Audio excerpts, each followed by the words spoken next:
the Justice Department pursuing the death penalty for the Buffalo supermarket shooter. It'd be easier if they just pursued it right now. Like, oh, hey, you're in your cell. You're the one who did it. Bang, done. Problem solved. It's over. The U.S. Department of Justice has announced its intent to seek the death penalty for Payton Gendron. That's the individual responsible for the racially motivated shooting that claimed the lives of 10 people at Top Supermarket in Buffalo, New York in May of 22. It's funny because this is a horrible shooting, and I bet most of us are like, kind of remember, maybe. No, I don't. Because, yeah, wait, which one was that? Yeah, exactly. Federal prosecutors have filed a court document outlining their rationale for pursuing the death penalty, stating he's a piece of shit, he needs to die. Wait, no, that's not. That's not what they said. That's not what they said. United States believes the circumstances in counts 11 through 20 of the indictment are such that in the event of a conviction, the sentence of death is justified. Gendron had previously signaled a willingness to plead guilty to federal charges if the death penalty were off the table. The incident against Gendron includes 27 counts with 14 violations of the Matthew Shepard and James Byrd Jr. Hate Crimes Prevention Act, encompassing hate crimes, resulting in death, attempts to kill injured individuals, and attempted killing of additional black individuals in and around the supermarket. In addition to these hate crime charges, Gendron faced 13 firearm offenses as well. The motivations behind the attack were deeply rooted in racist ideology, as Gendron subscribed to a far-right conspiracy known as replacement theory. His goal was to inspire others to commit similar acts. As stated in a criminal complaint, the rifle used in the shooting bore markings with phrases such as, "Here's your reparations," and "the great replacement." Jesus, dude. It's amazing to me where people who have this sort of outlook on life, they are so concerned with being replaced or someone's going to take their stuff. It's like, ever look at yourself and go, maybe there's a reason people would like to get rid of you, or that you're lacking in life so much. It's because of your beliefs. It's because of the way you carry yourself. And if you're that concerned, maybe you should change something about your life. If everybody around you is kind of like, yeah, you're kind of a fucking loser. Because you are. And these people get so sucked in. These people are in the dark places of the interwebs. It's just this hate. Oh, these black people, they're taking our jobs, all this stuff. When in reality, when you go into your community, that's not what's happening. No.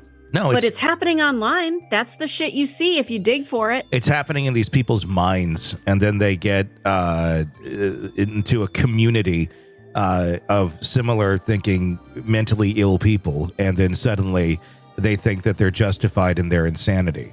It used to be people were kind of by themselves. It was more difficult to find community in this sort of shit without being caught. Now it's very much hidden away, and they kind of pop up wherever. The decision to seek the death penalty by the Justice Department follows over a year of deliberations. Attorney General Merrick Garland had previously expressed concerns about the death penalty, and President Joe Biden has campaigned on abolishing it at a federal level. However, in the absence of a formal policy, the DOJ has engaged in discussions regarding the worst of the worst threshold for cases involving extreme acts of hate-fueled violence. In response to the DOJ's announcement, the defense team expressed deep disappointment.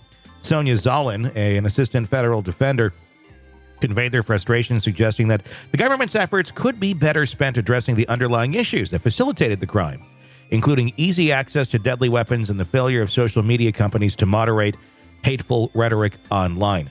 Yeah, those sort of things could certainly deserve a lot more attention and some scrutiny. But I'm sorry, this is a horrible human being. Why are we sitting here debating about whether we should kill him or not? Like, who fucking cares?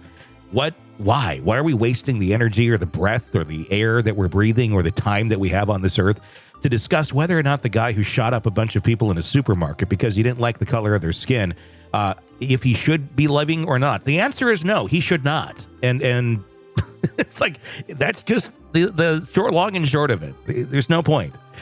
Well, and what saddens me is he's admitted that he did it. He apologized for doing it.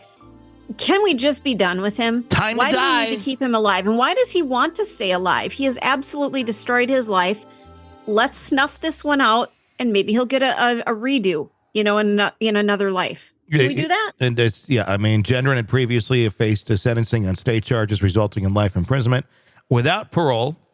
In February 23, during that sentencing hearing, Gendron briefly offered an apology, acknowledging his actions and the pain he caused. He pled guilty to 15 charges, including domestic terrorism motivated by hate, murder, and attempted murder. When the pursuit of the death penalty has been met with mixed reactions, some family members of the victims welcomed the decision. Mark Talley, a son of the shooting victim, Geraldine Talley, expressed his desire to see Gendron suffer and stated, "As long as I'm alive, I want to be able to see him suffer." Others in the community echoed the statement that the death penalty should serve as a deterrent against such heinous crimes.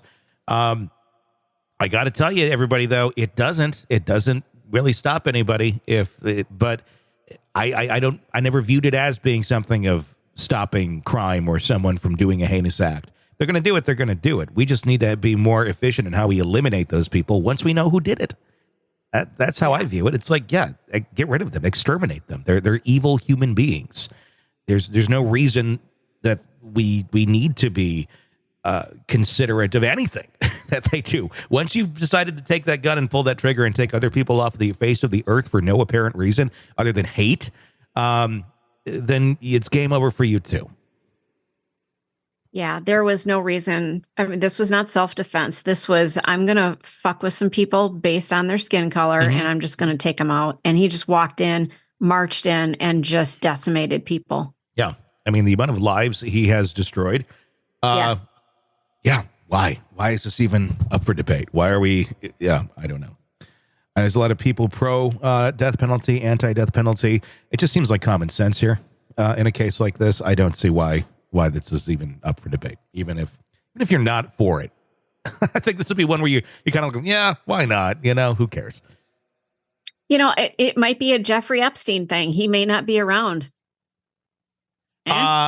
Judging by who he killed and judging by the prison system and judging by, life expectancy for committing crimes like this, I kind of do hope for that in this case. Let's save the taxpayers some money and let prison justice kick in. Sick of the ads? We are too. Start listening with no commercials now and get access to all of our episodes in advance of everyone else. Become a True Crime Today Premium Plus subscriber on Apple Podcasts. Search True Crime Today Premium Plus on Apple Podcasts or go to our podcast page and sign up now. True Crime Today Premium Plus. Sign up now.